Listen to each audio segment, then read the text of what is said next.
poetry can seriously jeopardize your health. In 1974, Cuban poet Nestor Díaz de Villegas, an 18-year-old student at the time, wrote a note to a popular Havana boulevard.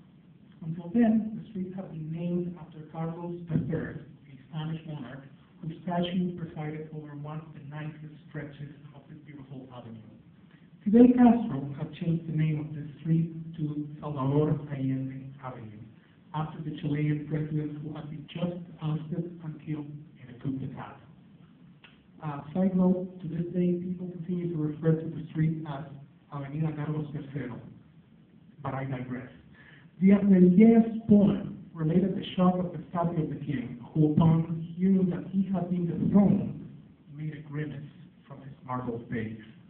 The parody was hilarious, juvenile, fresh, and irreverent, like all parodies should be. And when the young poet read it to his circle of friends, several laughed out loud, but one of them, his best friend, told the Cuban authorities about it, which led to his arrest, followed by a month of interrogations, a mock trial, and a sentence of 6 years in prison. He was accused of the crime of ideological deviation. This was not the first, and unfortunately, would not be the last time that a person was put behind bars by the Castro regime for writing poetry. I lived in Cuba until 1999. Up to that point, I was a poetry writing machine. I was constantly writing poems and peons. Peons were horrible concoctions in verse that could not even be qualified as poetry or bad poetry. And when they were not referring to undying love, they were about my political surroundings. They were very oblique, plagued with circumlocutions and other ways of beating around the bush, looking for creative ways of criticizing the regime without calling it a regime, and still allowing for some margin of error in their interpretation. There was an unsaid, unwritten social contract that had established that you could play with the chain, but don't mess with the monkey. Meaning, there was a limit to the government's permissiveness for freedom of thought. You can go up to here, but no further. But actually, it was said and written as early as June 30th of 1961, 2 years after having seized power.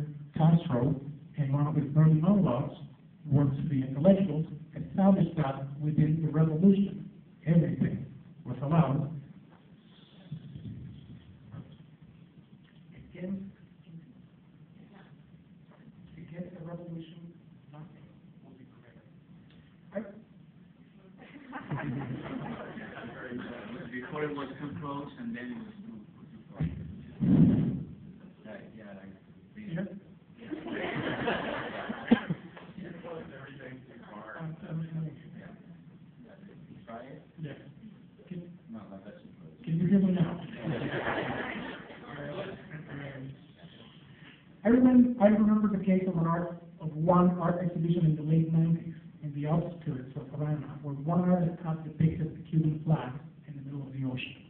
The painting was banned from the show because it was clear to the censors that the intention of this work was to make the national emblem, and therefore the homeland, sink in the depths of the blue sea, where so many Cuban rascals have lost and continue to lose their lives. In what I still consider a brilliant move, the author of the piece argued that the subversive idea was in the interpretation of his miners. There was no arrow that indicated that the Cuban flag was going down. The way he saw it, the tricolor rag was rising from the waters. The trick didn't work though. The piece was forbidden from the show. But at least that particular artist was not arrested. Not then, not for thinking that flag. I bring up that example as a way of saying I used to write that kind of poetry. It would be up to the reader to give the poem its ultimate meaning. I was convinced I could talk myself out of a firing squad. But let's get to that later. In Cuba, I was really closer to visual arts than to literature. My mother was a reputable art curator, and I had received a BA in visual arts with a minor in education. That's how, even though I was a visual artist, that arts teacher at a middle school in Central Havana, I ended up making a living with my extra work, which is translating and writing texts for art catalogs on the island and abroad, and every now and then, acting as an art dealer for a couple of friends. I sell their work to clueless tourists and get a commission from each sale.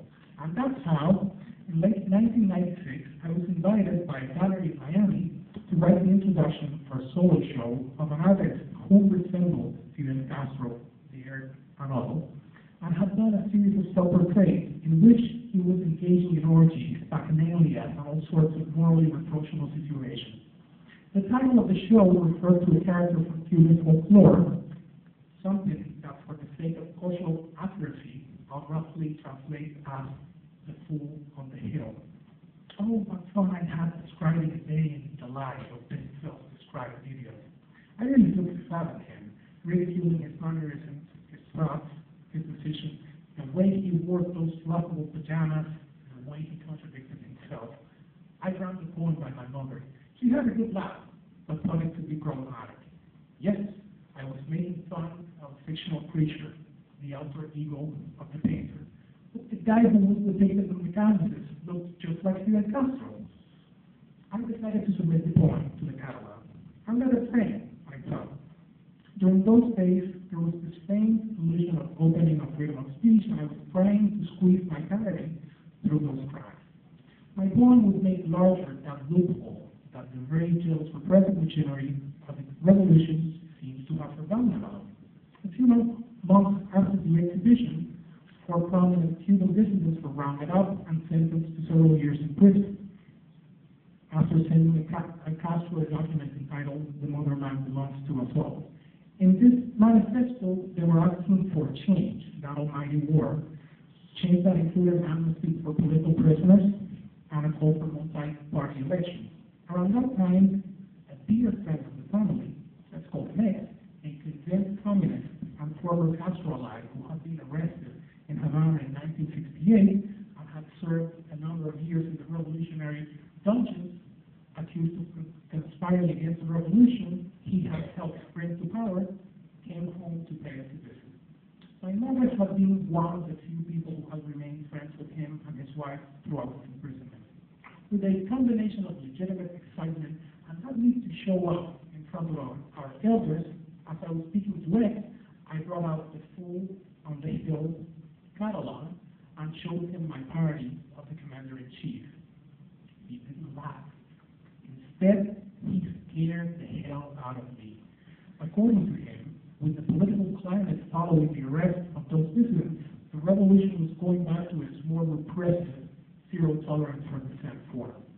This man was a brave man. This man was a man who had fought against 2 consecutive Cuban dictators and had spent close to a decade in prison.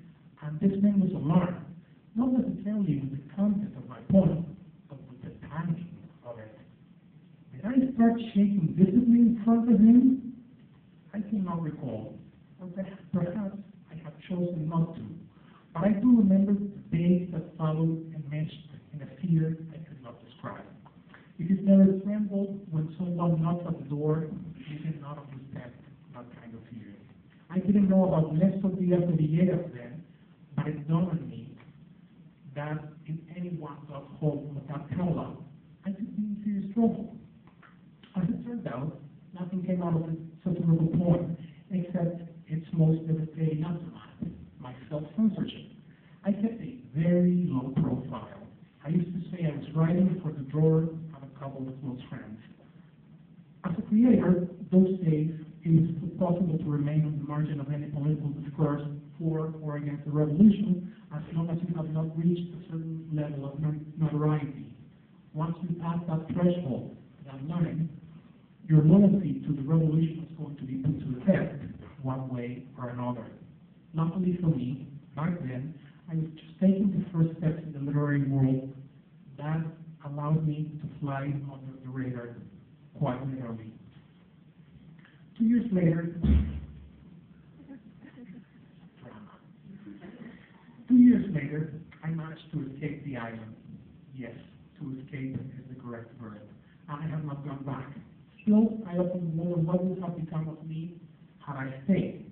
And and I still shiver at the ocean. There is